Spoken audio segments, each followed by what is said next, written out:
hizo que perdieran las batallas y que fueran esclavos de otras naciones. Cada vez que esto sucedía, Dios levantaba a un hombre o una mujer llamados jueces para ayudarles a los israelitas a escapar. Pero después de que escapaban, ellos volvían a sus malos caminos y no vivían como Dios les había dicho que vivieran. Luego perdían otra batalla y volvían a caer en esclavitud. Este ciclo se daba una y otra vez. Cierto día, cuando los israelitas estaban de esclavos en un país llamado Madián, clamaron a Dios que los rescatara, y Él envió un ángel a un hombre llamado Gedeón para que los ayudara. Dios le dijo a Gedeón que la única manera de vencer a los madianitas era enviar un pequeño número de soldados, solo 300. Así que a mitad de la noche los 300 soldados fueron a las afueras del campamento, tocaron las trompetas todos a la vez e hicieron pedazos los cántaros en los que llevaban antorchas. Al oír esto, los madianitas se confundieron y aterrorizaron tanto que empezaron a matarse entre ellos. Gedeón y los israelitas persiguieron a los madianitas que quedaban y los mataron a todos.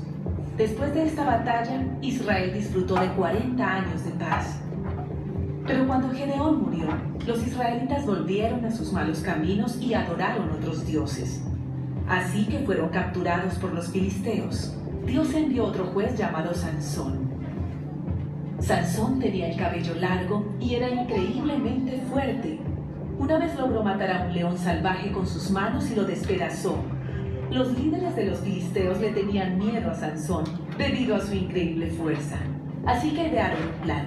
Ellos sabían que Sansón se había enamorado de una mujer llamada Dalila. Así que le pagaron para saber el secreto detrás de su fuerza sobrenatural. Después de ser convencido, Sansón le reveló que su cabello largo era lo que lo hacía fuerte. Poco después, cuando él estaba durmiendo, Dalila dejó entrar a los líderes a su habitación y le cortaron el cabello. Como Sansón ya no tenía fuerza, los filisteos le sacaron los ojos y lo encarcelaron. Cuando estaba allí, el cabello le volvió a crecer y su fuerza empezó a regresar. Cierto día, mientras los filisteos estaban de fiesta, sacaron a Sansón de la prisión para que los divirtiera en el palacio. Sansón estaba de pie entre dos columnas y le pidió a Dios que le diera fuerza. Luego puso las manos en las columnas y las empujó hasta que el techo del palacio se vino abajo. Mató a los filisteos y a sí mismo. Después de la muerte de Sansón, el patrón de desobediencia de Israel continuó. Y Dios debió buscar por fuera de Israel a alguien que siguiera sus caminos. ¿Ha hecho usted alguna promesa que después se ha arrepentido de haberla hecho? Los casados no respondan, por favor. ¿Se refiere a otro tipo de promesas? No voto solemne, digamos. Nosotros como humanos no somos capaces de cumplir las cosas que prometemos. Y a Dios le hemos hecho muchas promesas, ¿verdad? Te prometo, Señor, que si tú A, yo B. Bueno, el capítulo 8 de la historia es un libro que refleja más o menos nuestra condición humana. Esos altos y esos bajos. Es el libro de los jueces en la Biblia del cual vamos a hablar hoy. La semana pasada vimos cómo Josué llevó al pueblo a la tierra prometida y conquistaron. Y al final él hace un discurso que está en la página 90 de la historia y dice así: por lo tanto, ahora ustedes entréguense al Señor y sírvanle fielmente. Desháganse de los dioses que sus antepasados adoraron al otro lado del río Éufrates y en Egipto, y sirvan solo al Señor. Pero si a ustedes les parece mal servir al Señor, elijan ustedes mismos a quienes van a servir. A los dioses que sirvieron sus antepasados al otro lado del río Éufrates, o a los dioses de los amorreos en cuya tierra ustedes ahora habitan. Por mi parte, mi familia y yo serviremos al Señor. Esta es fidelidad. Prometer, escoger. Yo y mi casa serviremos al Señor. Eso lo dijo Josué antes de morir. Pero damos la vuelta a la página y llegamos al capítulo 8, en la página 91 de la historia, y nos encontramos con algo muy triste. El pueblo sirvió al Señor mientras vivieron Josué y los ancianos que le sobrevivieron, los cuales habían visto todas las grandes obras que el Señor había hecho por Israel. Josué, hijo de Nun, siervo del Señor, murió a la edad de 110 años. Josué muere. ¿Qué va a pasar ahora? ¿Van a ser fieles? ¿Va a ser fiel el pueblo de Israel? Y aquí está el resultado. No fueron fieles. Sirvieron a los Baales, que eran los ídolos de la tierra de Canaán. Así dice la palabra. También murió toda aquella generación. Surgió otra que no conocía al Señor, ni sabía lo que Él había hecho por Israel. Esos israelitas hicieron lo que ofende al Señor y adoraron a los ídolos de Baal. Abandonaron al Señor, Dios de sus padres, que los había sacado de Egipto, y siguieron a otros dioses, dioses de los pueblos que los rodeaban, y los adoraron, provocando así la ira del Señor. Abandonaron al Señor y adoraron a Baal y a las imágenes de Astarte. Por esa razón es que Dios retiene las bendiciones. Y por esa razón es que Dios permite que los pueblos que rodeaban a Israel, los pueblos idólatras, afligieran al pueblo de Dios. Pero cuando el pueblo se arrepentía, Dios levantaba a los jueces, que realmente no son jueces como nosotros los entendemos ahora, sino que son caudillos. Y esos caudillos liberaban al pueblo. Esto sigue en el libro de los jueces como ciclo durante 330 años. La misma historia una y otra vez. Y comienza así. El pueblo peca.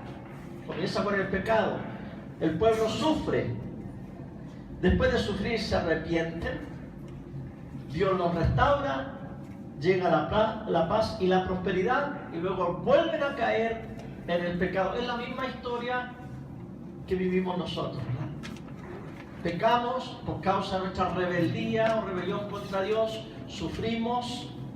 Pero gracias que está el Espíritu Santo que nos lleva al arrepentimiento, nos arrepentimos, Dios y nosotros restauramos esa relación que tenemos, viene la bendición, la paz y prosperidad, y de repente, igual que los israelitas, se nos olvida ser fieles a Dios y volvemos a caer en este ciclo vicioso, la vuelta al pecado. En este libro de los jueces es un círculo de 330 años. Tuvieron 13 caudillos en ese tiempo. Solo 110, o sea, un tercio de esos 330 años estuvieron cerca del Señor. El resto estuvieron lejos de Dios. Ahora, pensemos en nuestra propia historia. Hay un proverbio que dice: como vuelve el perro a su vómito, así el necio insiste en su necedad. Es un poquito fuerte la Biblia, ¿no? Que nos trata como perritos, aunque uno ama más los perros que a los gatos, ¿no? Pero también nos trata de necios, de tontos, porque volvemos a caer en nuestro ciclo de pecado. Vamos a hablar un poquito entonces ahora de este libro, el libro de los jueces. Yo creo que cuando hablamos de juez, la mayoría de ustedes trae a la memoria a la doctora Polo, o en inglés hay una que se llama Judy, que es muy enojona, una persona que está sentada allí en una plataforma, se visten de negro y son bastante duras en su apreciación de la gente. Pero este no es el caso, en la Biblia no es el caso, porque estos no son jueces de la Corte de Justicia, sino que estos son líderes, son caudillos. Y tenemos entre ellas a una mujer que se llama Débora. Es una líder, una profetisa. Y esto está en Jueces capítulo 4, el que quiera anotar para seguir después la historia en su Biblia. Y aquí hay un rey que se levanta en contra de Israel, se llama Sísara. Entonces Dios manda a Débora que traiga a Barak.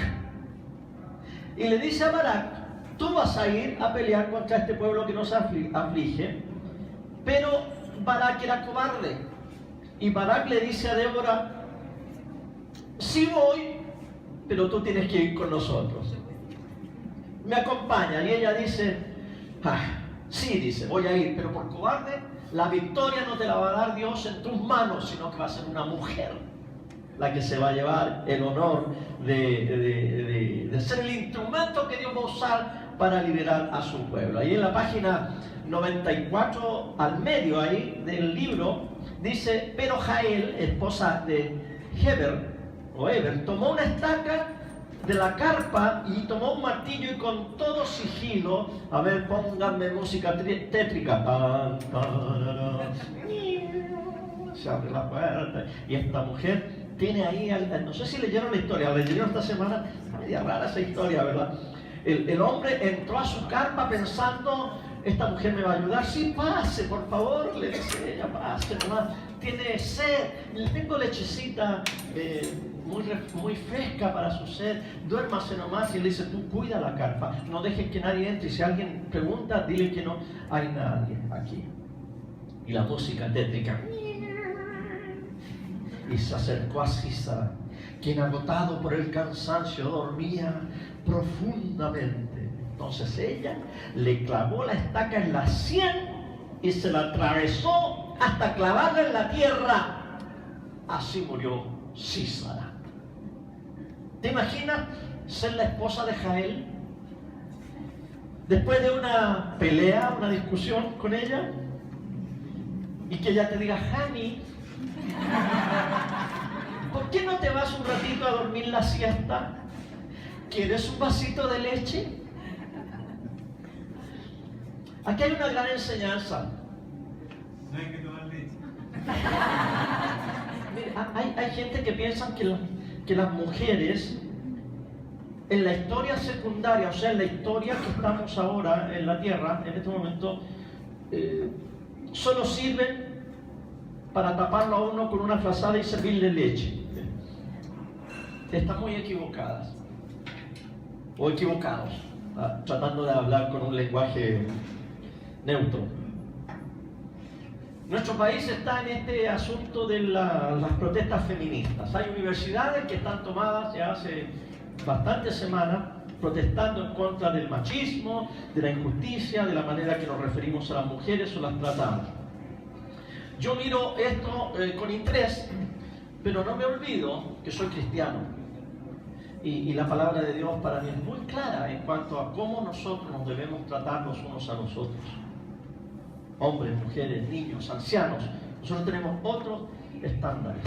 Y ahora en la historia nos damos cuenta que cuando Dios quiere llevar a cabo su historia superior, Él va a usar lo que Él quiera aquí en la historia inferior. En nuestros días, por ejemplo, las mujeres ocupan los más altos cargos, son presidentas o de universidades. En Estados Unidos es presidente, ¿qué se dice? Rectores de universidades, son presidentas de países, gerentes generales de empresas, etc. Lo que está pasando aquí en el libro de los jueces en la historia es que Dios está diciendo, y lo ha dicho siempre, que Él va a usar a quien quiera usar para llevar a cabo sus propósitos. Y ahí el apóstol Pablo dice: todos ustedes son hijos de Dios por la fe en Cristo Jesús, porque todos ustedes, los que han sido bautizados en Cristo, están revestidos ¿de quién? De Cristo. Ya no hay judío ni griego, no hay esclavo ni libre, no hay varón ni mujer, sino que todos ustedes son uno en Cristo Jesús. ¿Lo entendemos, pueblo de Dios? Amén. Aquí no hay diferencia. Hay un autor, Brian Sand, que esta semana puso en su sitio de internet un párrafo que yo lo traduje pero nos damos cuenta de cuán revolucionario fue en el siglo I para decir que los esclavos eran iguales a los senadores. ¿O nos damos cuenta de lo revolucionario que todavía es ahora en el siglo XXI el decir que los inmigrantes indocumentados son iguales a los senadores? Esa es exactamente la realidad revolucionaria del nuevo orden mundial que es el cuerpo de Cristo. Siempre habrá aquellos que tratan de alimentar su ego ejerciendo el poder de excluir de acuerdo con sus reglas. Pablo tuvo que lidiar con ellos y nosotros tenemos que lidiar con ellos hoy. Algunos creen que su dinero, o su origen étnico, o su educación, o su género, o su nacionalidad, o su denominación, o su doctrina, o su política, o sus privilegios les otorgan el derecho de no dejar que otros disfruten de los privilegios que están disponibles para ellos nada más. Pero eso es una mentira. Como iglesia, amemos a esos mentirosos, pero luchemos contra sus mentiras, porque el reino de Cristo es un nuevo orden mundial de inclusión revolucionaria. Y el pueblo de Dios dice amén. Y lo dicen hombres y mujeres, niños, ancianos, viejos, los que sean. Decimos que aprobamos esto, que en el cuerpo de Cristo no hay diferencia. Solamente hay dones y talentos que cada uno funciona de acuerdo a los talentos que le dé, pero no hacemos diferencia ni de esclavo, ni libre, ni de varón, ni de mujer, ni de educado, ni de ignorante. Todos somos uno en Cristo Jesús. El profeta Joel dijo que Dios derramaría su espíritu sobre toda carne. Y eso se cumplió en Pentecostés. Todos los que abrimos el corazón al Señor y nos entregamos a Él, recibimos de su espíritu. Y no importa la edad, no importa la nacionalidad, el género, la situación económica. No hay judío ni griego. Solo para Dios hay gente con su espíritu. Y punto. Esa es una gran enseñanza de la vida de Débora. Llega Gedeón. Gedeón está trillando el trigo en un lagar. ¿Para qué son los lagares? Para la uva. ¿Y por qué está trillando trigo en el lagar? El lagar es como un pozo grande donde ponen la uva y la aplastan y sacan el jugo. ¿Por qué está allí medio escondido? Porque los madianitas les quitaban el trigo. Entonces él metía el trigo ahí y trabajaba escondido de noche cuando los madianitas no lo veían, y allí con miedo, con cobardía, tratando de que ese trigo no se lo quitaran. Ahí estaba él cuando Dios lo llama y le dice, los saluda, le dice, ¿qué tal, guerrero valiente? Qué ironía, ¿verdad? Parece chiste que un hombre que está escondido y trabajando de noche, Dios le diga, guerrero valiente. Es que Dios no nos ve como nos vemos nosotros a propósito. Así que abramos los oídos a lo que Dios dice, no a lo que el ser humano diga de nosotros. Ahora la respuesta de Gedeón, ¿cuál fue? ¿Cómo voy a salvar a Israel? Porque Dios le dice, tú vas a salvar a Israel. Dice, ¿cómo voy yo a salvar a Israel? Mi clan es el más débil de la tribu de Manasés y yo soy el más insignificante de mi familia. Vuelve a la página 96, Jueces 6, 16, hay algo que yo subrayé en mi libro, que Dios le dijo, yo estaré contigo. Oye, y Pablo después dijo, muchos años después, si Dios es con nosotros, ¿quién con nosotros? Yo estaré contigo. Y obedece a Dios, él, y lo primero que hace, vuelve a su casa y destruye los ídolos de su familia. Se fijaron en la historia que el nombre de él es Gedeón, pero en una parte le dice fulanito, creo que era algo como Jerubbaal, que es Gedeón. ¿Saben ustedes que su nombre, con el cual era conocido, tenía el nombre de un ídolo, Baal? Pero Dios lo llama Gedeón. Él estaba inserto en una familia chancaíta, decimos nosotros aquí, de esos que ni fu ni fa, ni chicha ni limonada, ¿verdad? Que van para todos lados y no tienen, se contaminan con la cultura y son cristianos así, pero del servicio secreto. Nadie sabe que son cristianos. Eso le pasó a la familia de él. Pero cuando se encuentra con el Señor Gedeón, y Dios le dice, yo te voy a usar a ti para salvar al pueblo, él va a su casa y destruye los ídolos de su papá. Yo no sé en qué lío se metió, ¿verdad? Llegar a la casa y destruir ídolos a la familia, yo creo que solamente si Dios está contigo, yo creo que lo puede hacer. Si no, no hagas tal. Si estás comprometido con Dios, va a haber momentos en que vas a tener que ponerte firme frente a tu familia. Estamos celebrando el Día del Padre, pero el Día del Padre no significa nomás procrear hijos. Ser padre significa ser, ¿se acuerdan cuando hablamos del hijo pródigo? Todos somos llamados a ser padres espiritual para todos. Y tener consistencia, tener firmeza como cristianos, de poder enfrentarnos con mucho cariño, con mucho amor, pero con mucha firmeza a todo lo que nos rodea y que perjudica nuestra vida. No tienes que hacer una escena. y declararte más santo que los demás, pero sí vas a tener que decidir vivir tu vida a la manera de Dios o vivirla a la manera de la cultura o de tu familia de origen. Tienes que decidir. Les voy a poner algunos ejemplos. En nuestro país, en nuestra cultura, hay familias que perpetúan y exaltan el uso del licor, el alcohol. Y quizás ese sea un altar que tú tienes que derribar en tu familia.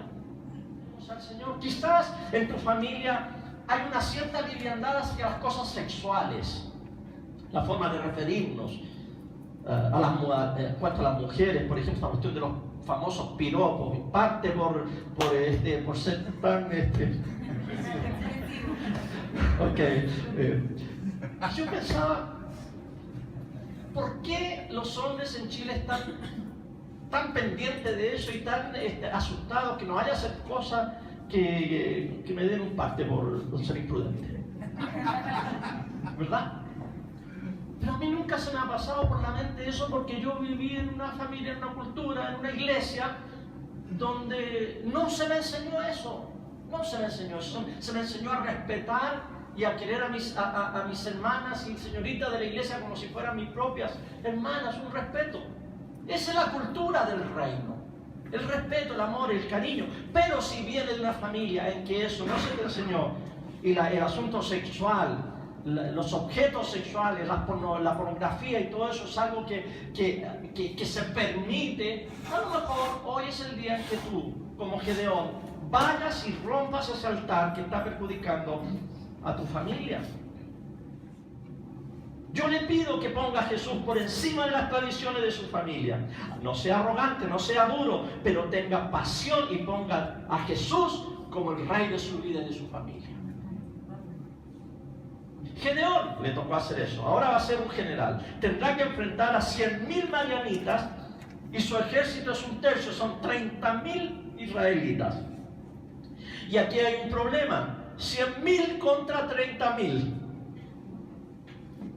Sí, dice Dios, perdón. Tú tienes demasiados soldados. ¿Qué? Tengo 30.000 y ellos tienen 100.000. Sí, tienen mucho, dice Dios.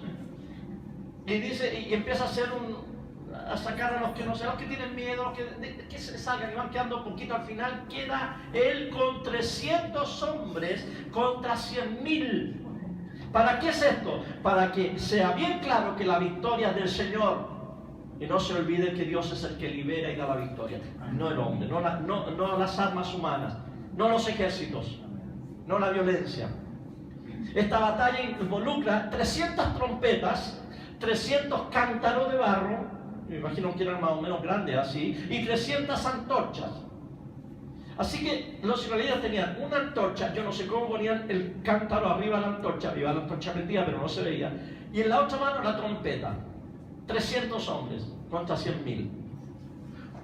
Ahora, un ejército en aquellos años solo tenía una trompeta, el que daba las órdenes. Imagínense usted la confusión de los madianitas anoche cuando escucharon 300 trompetas. Se imaginaron que eran 300 ejércitos. Se asustaron, despertaron muy asustados. El ruido de los cántaros quebrados, porque primero tocaron la trompeta, después botaron los cántaros y en la noche, en silencio, después del... Miren, imagínese usted, Marianita, Urrutia, imagínate, durmiendo y despierto, 300, se despierta así, como se despiertan en el encuentro matrimonial el domingo en la mañana, y de repente un crujidero, una explosión de 300 cántaros de greda. Y después salen y ven 300 luces. Dijeron, patitas, ¿para qué te quiero? Y corrieron despavoridos. Y el pueblo de Israel fue liberado por ese pequeño pueblo. Se mataron unos a otros, se confundieron los madianitas. Y así Dios liberó a Israel y estuvieron otros 40 años de paz. Nada es imposible para Dios. Dios puede sacarte de un problema con una lámpara y una trompeta. Nunca, dice uno, saldré de esta deuda. Nunca, Señor, va a salir de estos apuros económicos. Otros dicen, Señor, nunca se va a componer mi matrimonio. Nunca podré salir de este vicio, de esta adicción, dicen algunos. Y yo te digo, no se trata de ti, se trata del liberador, que es Jesucristo. Amén. Muere Gedeón, el pueblo vuelve al ciclo. Y el último caudillo es Sansón. Sansón toma un voto nazareo que involucra no cortarse el pelo, no tomar licor y no tocar cadáveres. Y él tenía una debilidad por las mujeres. Era indisciplinado y enojón, era violento Sansón. Finalmente termina con un amante, se llama Dalila. Dalila recibe un pago de, yo saqué la cuenta en dólares, $25,000. ¿Cuántos millones de pesos más o menos son $25,000? Como 16. 16 millones de pesos. Está bien, 16 millones de pesos te vamos a pagar para que tú le saques el secreto a tu amante. ¿Dónde está su fuerza, el secreto de su fuerza? Y ella usa estas famosas frases que algunas mujeres malvadas usan. Si me amas, si realmente me amas, ¿por qué me mientes? Dime la verdad. 3 veces él la tiró por el desvío, ¿verdad? Muchachos, hombres que están aquí, y por favor mujeres tápense los oídos porque este consejo va para ellos. Cuando ustedes escuchen esta frase, cachetéese fuerte, así por menso, por tonto, péguense en la cabeza. Y huyan. Si realmente me amas. Pero finalmente Sansón cambia. Voy a decir algo aquí en inglés, a ver si los que están practicando un poquito de inglés me pueden entender. Sansón cambia el God's secret for Victoria's secret.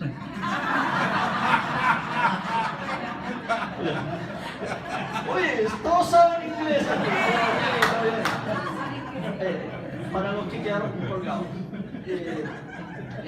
Sansón cambia el secreto de Dios por el secreto de Victoria's Secret, eso del lingerie. Por lo que me han contado, por ahí, a veces paso por el mall y dice ahí Victoria's Secret. Él cambió el secreto, el que tenía que mantener, por el secreto de la sexualidad, de la sensualidad, del placer carnal. Porque así era él. Y le dice la verdad a Dalila y ella le corta el pelo, lo toman prisionero, le sacan los ojos. Es un triste final. Al final de su vida hace que lo que hacen los terroristas suicidas. Es llevado al templo pagano y muere con todos ellos. Este tipo de personas no está ahí en la Biblia, como ya saben, porque son buenos ejemplos. A mí me ha encantado discutir los temas de la historia en los grupos en casa. Porque ahí sí se pone buena la cosa, ¿verdad? Y me admiro como hay tanta gente que está sorprendida, pero ¿cómo es posible de esto? Otros se asustan de Dios, que oye, ese es el Dios que servimos hoy. Y yo siempre digo, no. Hoy servimos al Dios que está reflejado en Jesucristo, que es todo amor y misericordia y perdón por nosotros. Avancen, tenemos que llegar al Nuevo Testamento. Pero hay cosas tan como hablando de Sansón, tan tiradas de las mechas, ¿verdad? ¿Cómo es posible que un hombre bendecido por Dios de tal manera sea tan pagano, tan idiota, tan enojón, tan vicioso, dejando todos los principios de Dios de lado? Y aún así Dios lo usa. No están ahí porque son buenos. Y aquí en la iglesia no les enseñamos, a propósito, a los niños a ser como Sansón.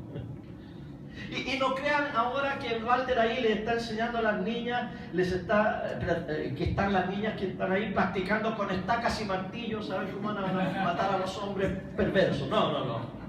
Estas historias están en la Biblia para que sepamos cómo no debemos actuar. Ahora, porque si usted lee la Biblia y usted dice, este Sansón que es tremendo, lo admiro, y pone una foto de Sansón o Sansón por ahí y le prende velita, usted está mal. Están en la Biblia para que usted se dé cuenta que ellos están mal y que usted tiene que acercarse al verdadero Dios. Y no debemos caer en estos ciclos. Vamos a terminar con 3 palabras que yo quiero que ustedes escriban ahí en sus boletines para ayudarnos con este sermón. 3 palabras muy interesantes. Hijos, conformidad y ciclo. La próxima generación que siguió a Josué no sabía nada de Dios.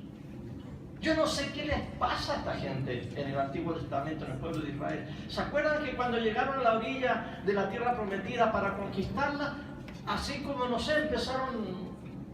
¿Acaso no somos hebreos? ¿Acaso la señal del pacto que por ahí la escribió Moisés decía que teníamos que circuncidarnos para identificarnos con el pueblo de Dios? Se les había olvidado. ¿Cómo es posible?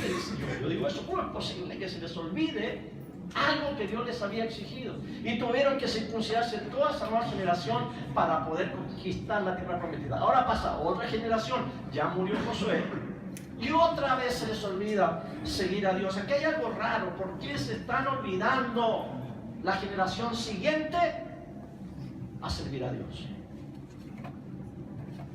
En el cristianismo estamos a una generación, nada más que a una generación de extinguirnos.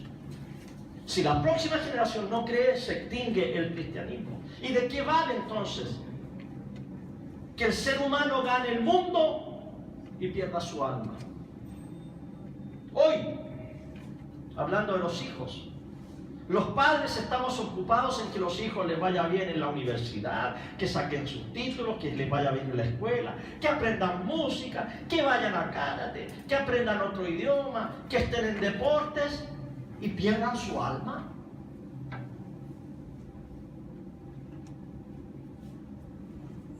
Usted como padre, usted como madre, no tiene que ser un gigante espiritual, no tiene que ser perfecto ni perfecta, pero usted tiene que estar disponible para invertir su vida en sus hijos y sus nietos. No hay cosa más linda y misión más sublime que Dios nos ha dado a nosotros que invertir nuestra vida en nuestros hijos y en nuestros nietos. Cuando usted se muera, cuando usted esté como mi papá y mi mamá, 88 y 89 años, casi a las puertas de la eternidad, usted cuando esté ahí, usted no va a pensar, tráigame el cartón, pónganme el título que tanto me gusta, traigan los títulos de mis hijos, tráiganme las chequeras, las cuentas de banco y todos los honores que yo he ganado y las casas que tengo, los autos que me compré. Tráiganme la pelota de fútbol y el aro de básquetbol. Usted en ese momento, lo que usted va a querer tener es a sus hijos, a sus nietos y a sus bisnietos. Y enorgullecerse de que usted como caudillo, como juez, como pastor, como padre, como abuelo, usted invirtió en ellos. Y que ellos son la próxima generación que va a seguir amando al Dios que usted amó. No hay ningún otro privilegio más grande que ese. No hay ninguna inversión que nos dé más rédito, que nos dé más ganancia que esa de preocuparte que la próxima generación, la tuya, la que tú creaste, la que salió de ti y de tu esposa, sea la generación que siga amando a Dios. Tengo un compañero amigo, un pastor bautista en Argentina, descendiente de rusos, y un día me dijo: Fernando, mi abuela todos los lunes de su vida los dedicó a ayunar. No tomaba desayuno, no almorzaba, no cenaba hasta la puesta del sol, y dedicaba todos los lunes ese ayuno y sus tiempos de oración a orar por sus hijos, sus nietos y sus bisnietos. Y me dice: Fernando, en mi familia, dice, somos muchos, varios tíos, tías, primos, todos. No hay ninguno que no sea cristiano. Todos estamos sirviendo al Señor. No hay ningún divorciado, no hay abortos, no hay adicciones, porque mi abuela hasta el fin de sus días, todos los lunes, oró por la próxima generación. Así que yo le aconsejo, usted como padre o madre, no sea un gigante espiritual, pero sea una persona que construya una fe genuina en sus descendientes. ¿Estás haciendo lo imposible para eso? Hay niños también a su alrededor. Ahora hay aquí hay aquí algunos de ustedes que son hijos de madre soltera o que sus padres divorciaron a sus mamás y no se criaron con una figura paternal. Y este día también es, como se dice en buen chileno, es penca. Es un día, es una lata. Pero yo les quiero decir que miren al Padre Celestial. Se reveló como Padre y nos ama y es nuestro gran ejemplo, por un lado. Y por otro, se los digo a ustedes y también a todos los hombres que estamos aquí. Nosotros los hombres mayores, ancianos de la iglesia, somos llamados también a ser padres de ustedes. Somos llamados a ampararlos, a amarlos, a abrazarlos, a aconsejarlos. Vengan con nosotros. No tengan miedo, vengan. Hay 3 claves para hacerlo. Aquí están. 3 palabras. Real, relaciones y regular. Real, sea usted. No sea hipócrita, no sea falso. Pero sea usted. Y enfatice las relaciones. Contáctese con la otra generación. Llámelos, salga con ellos. También sea regular, no le den ataques nomás de padre o de ser cariñoso algunas veces, sino que constantemente sea regular, sea parejito. Ellos no se van a convencer por lo que usted dice, sino por lo que usted hace. Deuteronomio 6, Moisés le dijo, enseñen a sus hijos cuando se levanten, cuando se acuesten, cuando anden en el campo. En todo momento escriban estos mandamientos en las puertas de sus casas, en los dinteles, en sus brazos, en su frente. Hablen en el camino. Y formas prácticas de hacerlo. Primero en la mañana, lean la escritura en la mañana, que sea un trocito, hagan una oración corta en la mañana antes que los niños se vayan a la escuela. Hay países como por ejemplo en el Caribe, los puertorriqueños, ellos tienen una costumbre de bendecir a los hijos. No sale ningún hijo de la casa sin que el papá, ahí los venezolanos me están haciendo que así. Aquí los chilenos somos muy ateos, pero en otros países el niño sale y con ese acentito de los... Oye, bendición mamá, bendición. Yo me acuerdo, tengo un amigo, fui a visitar muchos años a Puerto Rico, estaba soltero, y cada vez que íbamos a salir, se paraba en la puerta y decía, bendición mamá. Llamamos, espérate, bendición mamá, que te digo bendición, ay hijo, Dios te bendiga. Y ahí salía el hijo. O sea, el hijo no sale de la casa sin que la mamá o el papá le bendiga. Bueno, hagamos tradiciones, cosas con nuestros hijos en la mañana, que ningún hijo se vaya a la escuela apurado, enojado, cariñoso, sino que se vaya con la bendición, aunque sea cortita, del padre y la madre. Al manejar, que manejamos mucho aquí en Santiago, prohíba los teléfonos si va con sus hijos o sus nietos. Apaguen los teléfonos y conversen mientras van manejando. Imponga un tiempo para obligarse a conversar. Al comer, haga oración cuando coman. Conversen. Enséñeles oración. A veces uno dice, pero ¿cómo le puedo enseñar a mi hijo a orar? El hijo va a aprender a orar y el nieto va a aprender a orar si te ve a ti a orar, orando. Pero también es bueno enseñarle de memoria, que se aprenda el Salmo 23, que se aprenda el credo de los apóstoles, que se aprenda el Padre Nuestro. Los niños de 4, 5, 6 años van a ir entonces meditando en eso, y cuando sean grandes van a decir, mi abuelo, mi abuela, mi papá, mi mamá me enseñó. Al acostarse, lean juntos, apaguen la tele, abrácense, háganse cariño y oren. Segunda, conformidad. Las batallas en Canaán no se ganan en la tierra, sino se ganan en las almas. Los cananeos eran gente idólatra y eran gente también muy sencilla, ganadera y también campesinos. Y ahí los judíos también llegaron a cultivar la tierra y ellos veían que esta otra gente adoraban a Baal y a Astarte. Baal era el Señor, era el ídolo. Y todos dependían de la fertilidad de la tierra. Entonces Baal tenía sexo con Astarte y eso producía la lluvia, las nubes y la tierra producía. Entonces ellos adoraban a estos dos personajes porque así ellos podían tener abundancia. Y llega Israel. Y Israel tenía otro pensamiento. Ellos adoraban a otro Dios. Y miraban a esta gente en sus relaciones sexuales porque habían prostitutas que promovían todo esto para que la tierra fuera fértil. Había prostitución sexual. Era una religión muy erótica y sensual. Fíjense lo que les estoy diciendo. Es muy parecido a lo que estamos viviendo hoy en nuestra cultura. Una cultura muy erótica y muy sensual. completamente alejada de la idea de que Dios es el creador de la tierra y Dios no está en la tierra, Él bendice a la tierra. Y los israelitas lo creían por un tiempo y luego se conformaban otra vez a la religión pagana de la tierra. Nosotros, en este tema, ¿nos hemos conformado aquí a esta cultura? ¿Nos hemos adaptado aquí a esta cultura? ¿O vamos a ser leales a la palabra de Dios y a los principios de Dios? También estamos aquí en una cultura que piensa totalmente diferente a nosotros, a lo que nos han enseñado. Y la pregunta es, ¿tu devoción a Dios hace alguna diferencia en tu vida? ¿O ni el moño se te menea? Bueno, que hay un movimiento de meneo de moño en nuestra iglesia, ¿verdad?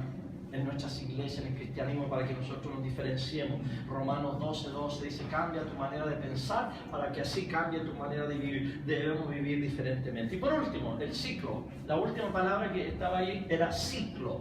Algunos estamos en pecado y estamos listos para darnos cuenta del resultado y sentimos dolor por estar desconectados de Dios. Quizás estamos listos para clamar a Dios como los israelitas y arrepentirnos. Y Dios en su misericordia ha enviado al gran juez, al gran caudillo que vino a rescatarnos, nuestro Señor.